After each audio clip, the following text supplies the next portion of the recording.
I remember Christmas morning when I was about 10 or 11 years old. And one of the gifts that I had opened on this particular Christmas, one of the things that I will never forget, because I religiously begged my mom for this, was a Volkswagen Beetle for my Barbie. Don't judge me. I play with Barbies very late in life. That is okay. Protecting my inner child. But anyways, so I opened the box and there it is. A cherry red Volkswagen Beetle for my Barbie.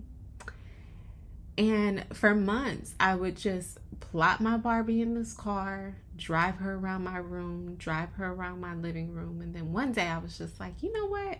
When I get older, this is the car that I'm going to have. Like, as soon as I can drive, like, this is the car that I'm going to have. And then I remember just thinking about, like, what color I would want it to be. And I was just like, oh, I would want it to be like a cream color or green. And at the time I was like overly obsessed with the color lime green. And I was also very much into Hello Kitty.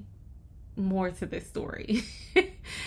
Fast forward, I talked a little bit about me working at a car dealership when I was in high school on the previous episode. So one day or one evening after work, because I would go to work after school, work for 4 hours into the evening. So one evening we're nearing closing time and my mom walks into my job, drops a white envelope on my desk and walks out. And I'm just thinking in my head, like, what did I do? This lady is mad at me. She's acting mad weird. Like, what's going on? So I pick up the envelope and I open it, and it is the key to a Volkswagen Beetle. Obviously, full of excitement, I rush outside. My mom has her car and she's parked next to a lime green Volkswagen Beetle. Now, mind you, I got this cherry red toy version when I was about 10 or 11 years old. And I saved it for a really long time just because I had spoken so many words of positivity and affirming, like, this was my car. I had saved it for years until my mom was finally like, girl, you got to get rid of it. Like, I didn't even play with it. It was just up in the top of my closet where I was just saving it for the moment that I would eventually have it. And then my mom made me get rid of it. And I guess it was me releasing that out into the universe and trusting that it would happen. And eventually one day it did. And here I am. My first car is this car that I had manifested. And back to the obsession with Hello Kitty, I named her Hello Kitty. I named her Lil Kitty. And I had personalized license plates. And I had this lime green iPod to match. And the interior was all cream. Like, I legit had manifested this exact car. And that was like my first experience with my ability to manifest things and the power of manifestation.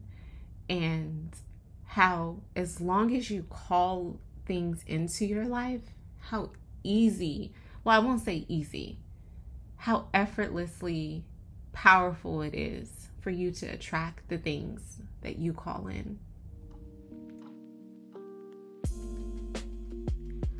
Welcome to Living Dvnly, the Divine Oasis podcast.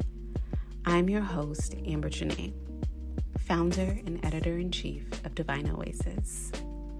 Bi-weekly, I use this platform to dissect what it means to live a well-lived life by exploring ways that we can create space for ourselves through intentionality, truth, love, and authenticity. To accomplish great things, we must not only act, but also dream. Not only plan, but also believe. That is a fortune that I recently found in a fortune cookie while eating Chinese food. I laugh, I find it funny, but the fortune was so fitting for this current episode, which is all about reimagining your life through the power of manifestation. I have always been and will always be an advocate for manifesting the life that you desire. I am just one of those people who truly believe in not playing small and always going after whatever it is that you know in your heart that you deserve. I personally am not an expert or not a professional when it comes to manifestation. I can only speak from personal experience and things that I've learned throughout life, and things that I've learned to trust. And for me, manifestation has always began with an anchor. What is your anchor? How do you reel things in? Or how do you remain grounded and true to the things that you believe in? When it comes to living a life that you're manifesting and creating an abundant life, my anchor begins with healthy, safe, enjoyable love.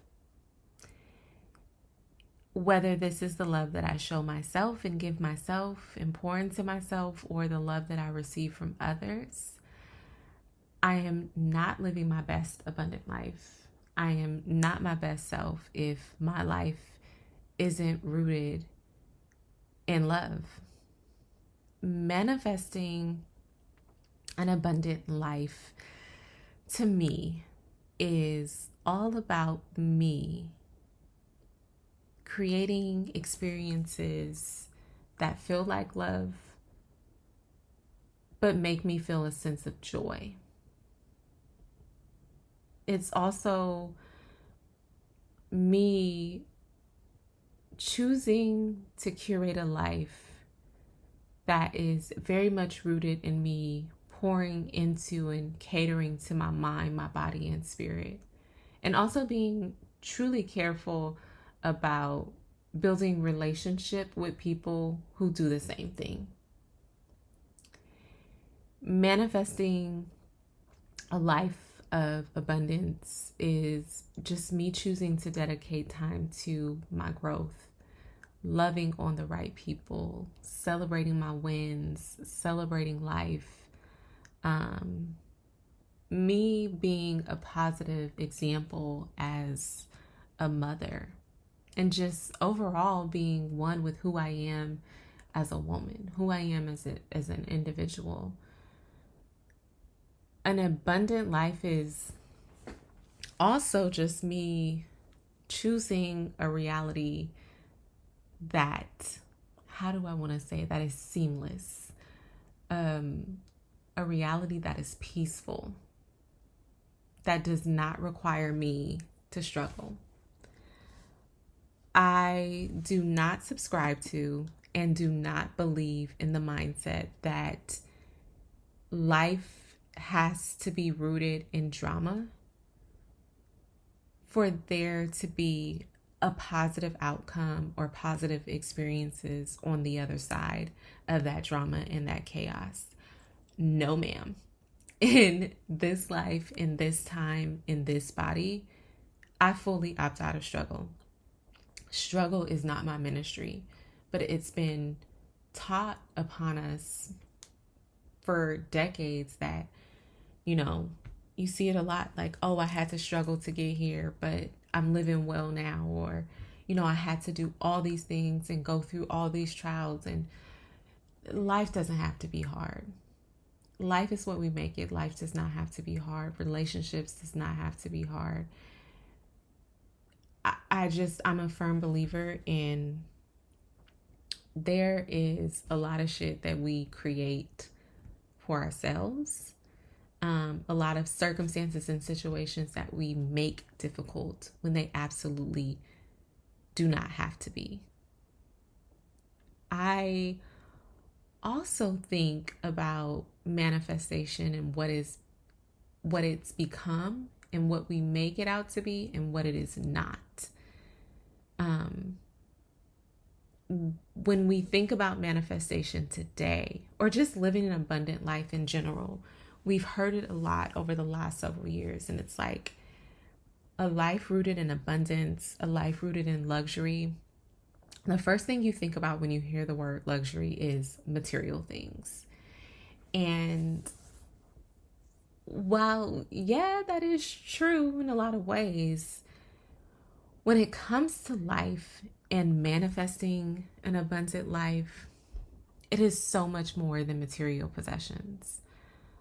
There are so many more luxuries in life that are beautiful things, beautiful experiences that have nothing to do with what you own or what you buy.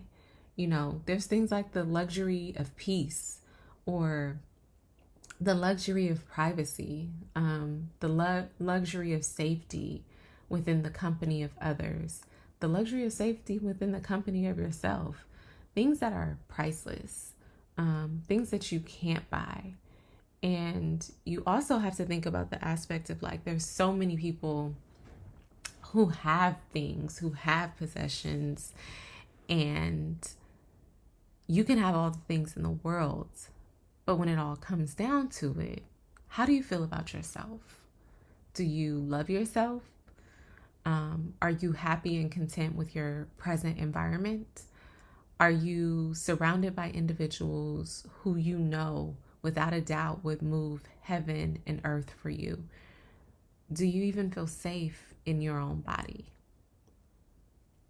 So when we think about what we're manifesting in life, I think it should definitely focus less on the material aspect and more on creating a life or manifesting a life of security. It's not just solely rooted, and it should not solely be rooted in material possessions, because in my personal opinion, I just believe that the material aspect of manifestation is just the bottom of the tier. And it's important for us to all understand that possessions don't equate to happiness. A lot of people have things and they focus all of their energy and all of their time on manifesting the material things in life. All of their energy is drawn to the material aspects, but they neglect themselves. Think about the people who that things may be good, but they're unkind people, or they constantly talk about how they don't like their environment. When it comes to manifestation, the personal work and the self-work is incredibly important when it comes to manifesting the life that you desire. One thing that I don't hear a lot of people talk about is the ways that we repel our manifestations or block them from entering our current reality just through our actions alone. So let's talk a little bit about manifestation repellents. One of them being you choosing to believe in your fears over having faith, which is why I started the episode with that fortune, because it's when you want to manifest great things, yes, you have to act. Yes, you have to do the work. And yes, you have to dream, but you also have to believe and have unwavering faith. You repel what you don't have or what you desire to manifest by living in fear that it'll never happen. If you constantly focus on the negative or living for the problem and not the solution, you're repelling the positive outcome. So it's best to stop focusing on your fears so that you can start actualizing your desires. Another common repellent is the lack of change in mindset. Manifestation, everything in life begins with the mind. Mindset elevation and believing in what it is that you pray for, what it is that you work for, that is the most critical component of manifestation.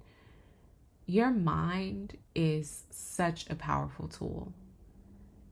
And trust me, whatever you focus on, you have the power to manifest, even if those things aren't positive. So choose to focus on being present in your body and present in the moment. Choose to focus on the positivity. Choose to focus on the blessings pouring in, and don't even think about what happens if the blessings don't pour in. Don't pray for things and think about the possibility of them not happening, because truly, is that actually a possibility? It shouldn't be. I know for many of you listening, it's so much more easier to focus on the bad. It's so much more easier to focus on the negative. But ask yourself, how has focusing on the negative things ever served you? It hasn't. And a lot of times we give all of our energy, and we live in this anxious state of mind. We give all of our energy to the possibility of, what if this happens? What if this goes wrong? And then it all works out. And you've wasted valuable energy on pretty much nothing. You are in full control of your mind, and you absolutely have the power to choose to call in all the beautiful things for yourself. What do you dream of? What do you want to do in life? What do you want to achieve? When you're thinking about the life that you want to manifest, are you also mentally, emotionally, and spiritually doing the work to prepare yourself for what you're calling into your life? How do you set the tone and prepare yourself for what's to come? One of my favorite questions to ask myself is, how are you receiving?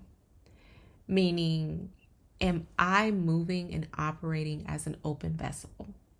Am I fully prepared for what I'm asking for? Also, am I creating space in my life for new things to enter in? What does creating space for your manifestations look like? Sometimes this could mean a shift in your lifestyle and your daily routines. Does this mean no longer drinking alcohol or partaking in certain drugs? Does this mean a shift in your daily habits, your nightly routines or morning routines? Sometimes a shift in, what we choose to do in the morning or what we choose to do at night can make a huge difference. A shift in our reality could also mean like catering to our health a little bit more, eating better, working out more. Does this mean changing your wardrobe or shifting up your outer appearance? I'm just a firm believer too of dressing for the life that you wish to attract. Like when you look good, you feel good, you attract all the good things. And that is my belief. Creating space to manifest your desires can also look like just being mindful of what you attract vibrationally through sound, your words, and of course, your thoughts. But ultimately, like how I just mentioned, maybe a shift in your morning routines. Maybe your morning routine changes from you listening to, Future in the morning to you turning on a little bit of jazz. I know it's hard to break away from the things that we're accustomed to, but I also think it's important to think about the mind space we're putting ourselves in, what we're attracting in, and what we can do to shift that and make things a little bit better. So many people do not take into account of how much an impact the music and the content we indulge in has on our thoughts, our mood, and our ways of being. So I always say, if I'm in a space to where I want to attract something in, what does my environment not just look like, but what does it sound like? And what does it feel like? Thinking back to the quote or the fortune that I read, and we're talking about accomplishing great things and manifesting great things. We must not only act, but also dream. Not only plan, but also believe.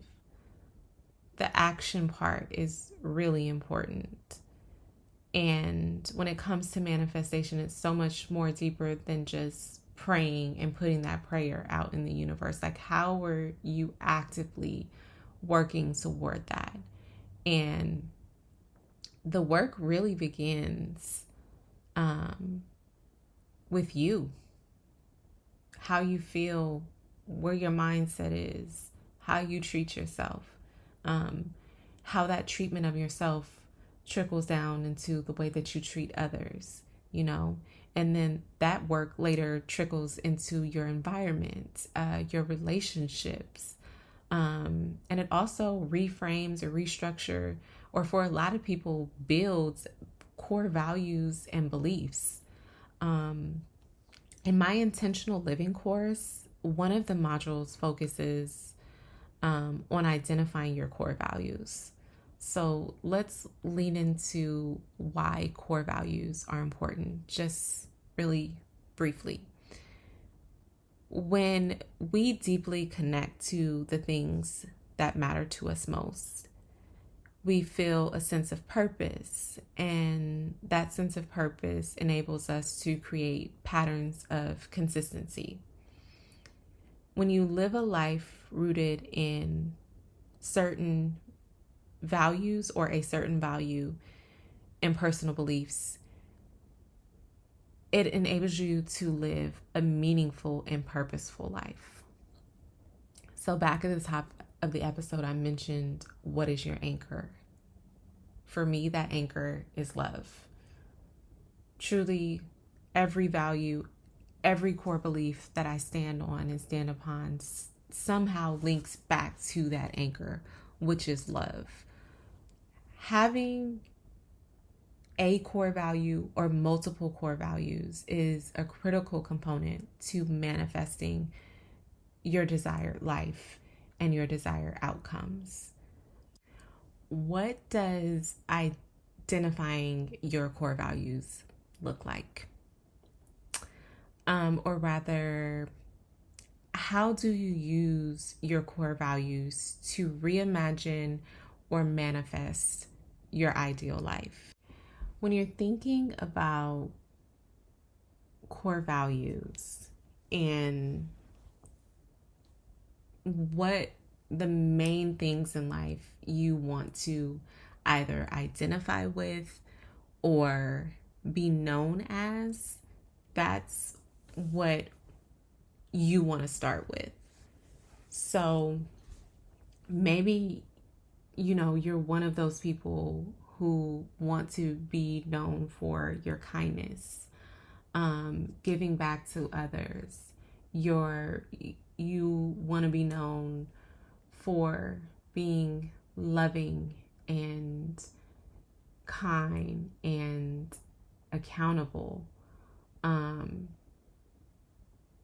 writing down or making a list of values that you want to stand on will really help you hone in on having a set list of maybe 5 to 10 values that you want to live by. And when you have this list in your mind, it's so much more easier to live a life rooted in your values and your beliefs. So if you're going to create a list, here are some questions to ask yourself when you're thinking about core values. Try to focus on what you want to prioritize in life and what you want to spend time on. Like I said, what do you want to be known for? What do you want to feel every day? And how do you want your actions to make other people feel? What do you want to invest in financially? What thrills you? What makes you excited? What inspires you to do more? What thing or set of things make you feel most at home with yourself? These are all the questions that you want to think about when you're focusing on identifying what your core values are. When we're thinking about manifestation, there's so many different ways to manifest or call things into our life. Manifestation is such a powerful act, and it's absolutely going to be different for all of us. One of my favorite things to do is visualize the life that I want. Visualizing the life that I want has been one of the easiest ways for me to not just stay in a positive mind, but also reel in the things that I want. When you focus heavy on visualizing where you see yourself, visualizing the life that you want or the things that you want, it helps you to not focus on any negative. All you see is the beautiful outcome that lies ahead.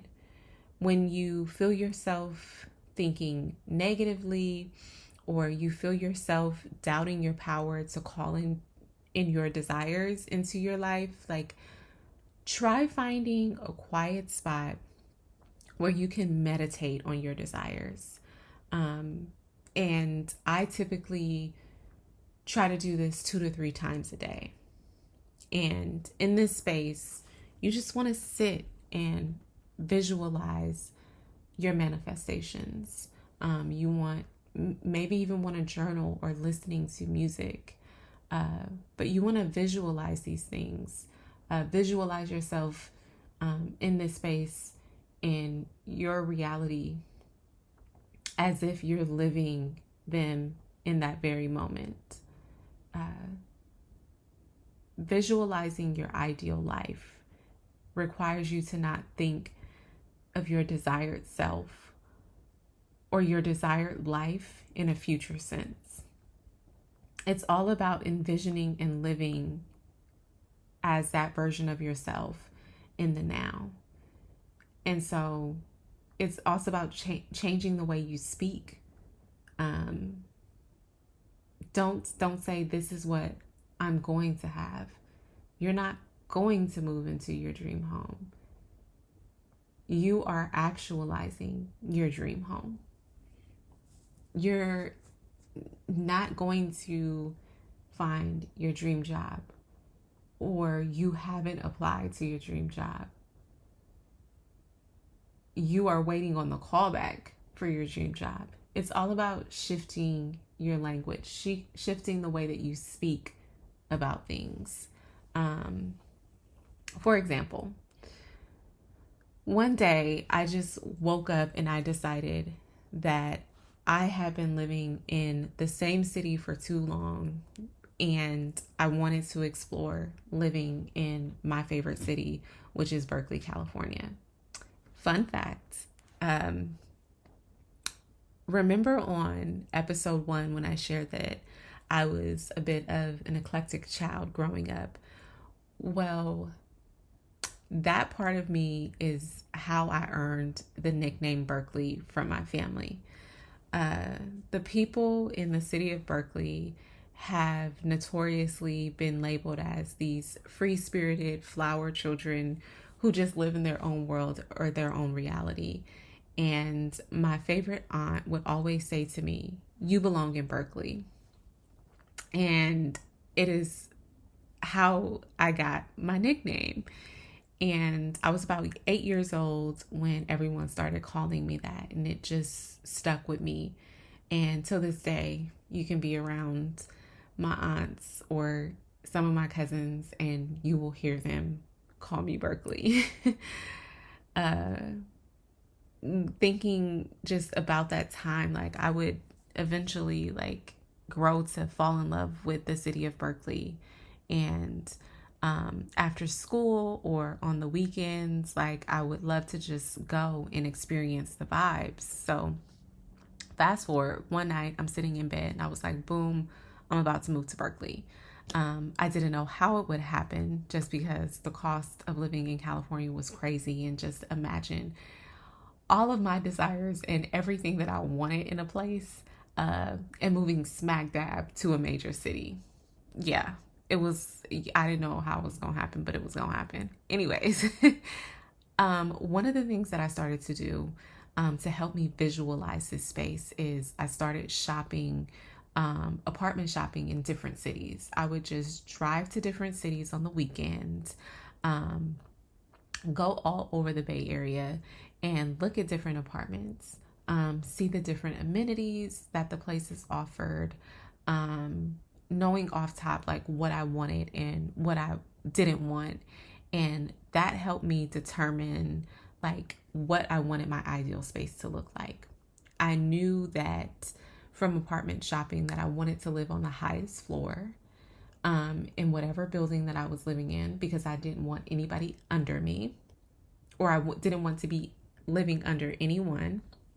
I knew that it was necessary for me to have a nice view, hardwood flooring, a really big bathroom, and a nice walk-in closet. It was also really important for me to live in a neighborhood that was in walking distance from a Starbucks or a Pete's Coffee. It was just something about it, like Sex in the City vibes. Walk into your favorite coffee spot every day.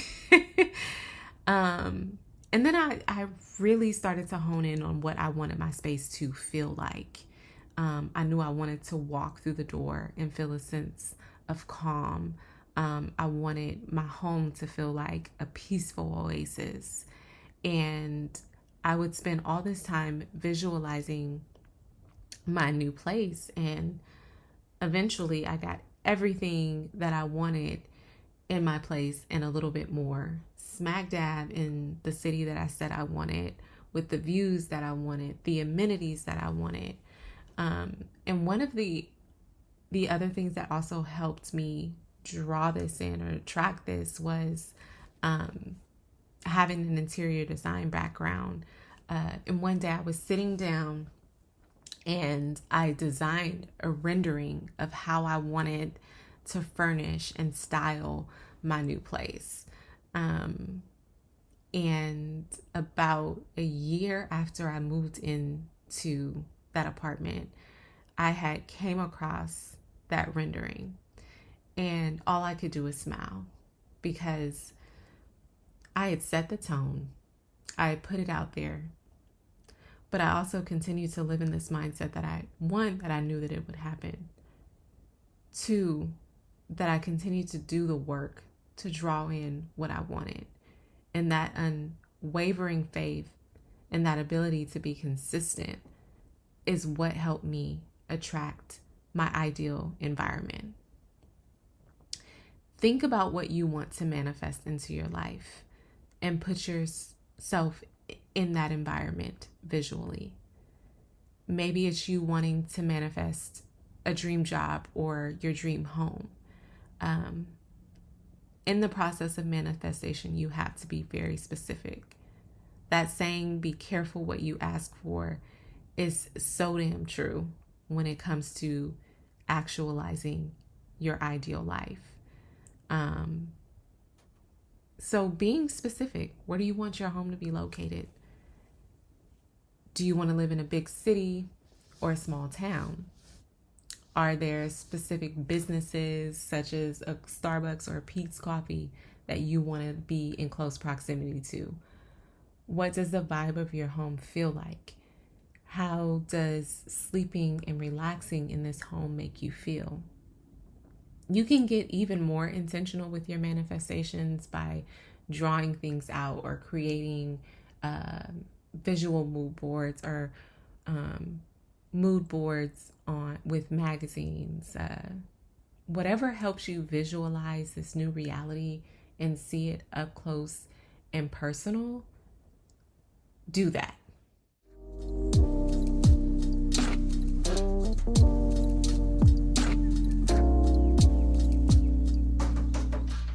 Manifestation is absolutely my favorite topic to discuss. I could talk about it all day, literally, because I know the power of manifestation and I absolutely wholeheartedly trust in my ability to curate and manifest the life that I want.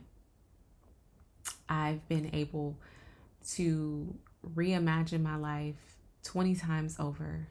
I've been many different versions of myself, and every time that I focus on a particular outcome and a particular way of feeling and being, I've been able to live that. And it is my goal to always pour into others so that they understand their ability to reimagine their life and manifest the life that they desire.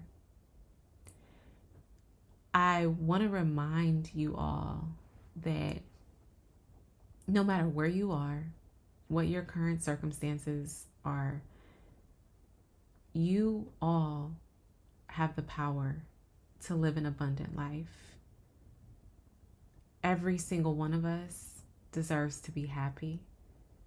Every single one of us deserves to have a free mind and a free body, a free will to do whatever it is that we please, to reimagine our lives over and over and over again until we are absolutely satisfied and fulfilled. An abundant life is not just what you own, what you possess, the titles that you carry. An abundant life is just simply fulfillment. If you wake up every day and you feel good, you're happy, your needs are met,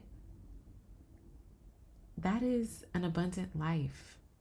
That level of fulfillment brings a certain level of contentment and peace within that no amount of money or material possessions can provide. So before you develop a habit of manifesting the bottom tier, which are the material things, I want you to practice reimagining your life so that your mind is free. Reimagining your life so that every day, every moment, every little mundane task, everything feels enjoyable. You get a sense of satisfaction from the little things. That saying, romanticize your life, is probably one of the most beautiful things I've ever heard, and something that I truly stand for and live by. It's your ability to see the joy in the simple things that create a sense of happiness and fulfillment. It's appreciating every single moment despite your circumstances. that sets you on the path to reimagining your life and manifesting the life that you desire. I also want you all to, when we talk about our minds being free, practice every day noticing your thought patterns, noticing the things that you believe in. Reshaping your mind is probably one of the hardest things that you will ever do in life. The shit is hard, but your thoughts, the things that you believe in, that is the foundation of your reality. Your thoughts and the things that you believe in, they are what you're manifesting, subconsciously or consciously. Your conscious thoughts and the things that you are aware of should all be positive. Even if it feels like, hey, it may work out, it may not work out, try to live in a space of, it's gonna deliver for me. It's gonna work out for me. It's important to reprogram how you see life, how you view life. One of the most profound things that I've heard recently was something to the effect that we're all living on different timelines. And if you really pay attention to everybody and everything that's going on around you, that is absolutely true. You may wake up in a good mood, but then you may encounter someone that is having a shitty month. And they're like one thing away from their breaking point. So it's important to just pay attention to the things that you believe. Pay attention to the thoughts that you focus on and the decisions that you make, because the reality that you create in your mind is what you live. We're all living in a different timeline or a different reality based on what we believe in every day. So if you wake up feeling like I'm living, I'm fulfilled, it feels good, then that's what reality is going to be. If it's the opposite of that, then that's just what it's going to be. You have to make sure you're reprogramming your mind and your thoughts so that they're in alignment with the things or the life that you want to manifest. You just have to have this limitless belief in what you're capable of. And you have to just not only have that limitless belief, but embody the person that you are in this new life that you're imagining. Show up as this person that you want to be. Be open. Your inability to receive and accept newness will definitely create resistance. Be open to change. Be open to newness. Be open to a fresh start.